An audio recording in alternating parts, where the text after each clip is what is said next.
প্রতিদিনের মতো স্বাভাবিক কার্যক্রম চলছিল খুলনা সিটি মেডিকেলের। বৃহস্পতিবার রাতে হঠাৎ আগুনে থেমে যায় প্রতিষ্ঠানটির কর্মচাঞ্চল্য।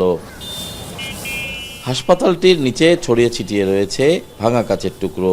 আগুনে পোড়া হাসপাতাল দেখতে উৎসুক মানুষের ভিড় সকাল থেকেই, যদিও আইন শৃঙ্খলা বাহিনীর বাধায় ভেতরে ঢুকতে পারেনি তারা।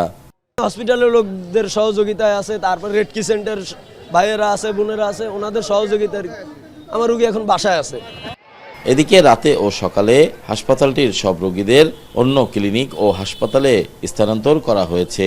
প্রতিষ্ঠানটির পক্ষ থেকে সব রকম সহায়তা দেওয়া হচ্ছে বলে জানান হাসপাতাল কর্তৃপক্ষ।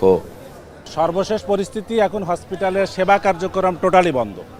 আমাদের এখানে গতকালকে সর্বশেষ তথ্য অনুযায়ী প্রায় 250-এরও অধিক রোগী ভর্তি ছিল।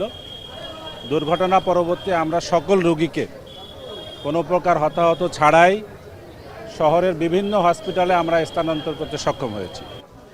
অন্যদিকে সকালে অগ্নিকাণ্ডে ক্ষতিগ্রস্ত হাসপাতাল পরিদর্শন করেন খুলনা সিটি কর্পোরেশনের প্রশাসক। তিনি ফায়ার সার্ভিসের কার্যক্রমের প্রশংসা করে বলেন, খুলনায় সুউচ্চ ভবন নির্মিত হচ্ছে, এজন্য খুলনা ফায়ার সার্ভিসের জন্য আরও আধুনিক যন্ত্রপাতি প্রয়োজন। বিভিন্ন বহুতল ভবনে এই যে অগ্নি নির্বাপক ব্যবস্থাটা আরও ভালো হওয়া দরকার, ম্যানেজমেন্টটা ভালো হওয়া দরকার। এখানে আমাদের ত্রুটি আছে, দুর্বলতা আছে, আমরা সেগুলো নিয়ে কাজ করব। আরেকটা হচ্ছে যে আমাদের শহরের এই ধরনের স্বাস্থ্য বিভাগগুলোকে সাপোর্ট দেওয়া দরকার। আগুনে খুলনা সিটি মেডিকেলে কোনো হতাহতের ঘটনা ঘটেনি। তরিকুল ইসলাম, এখন খুলনা।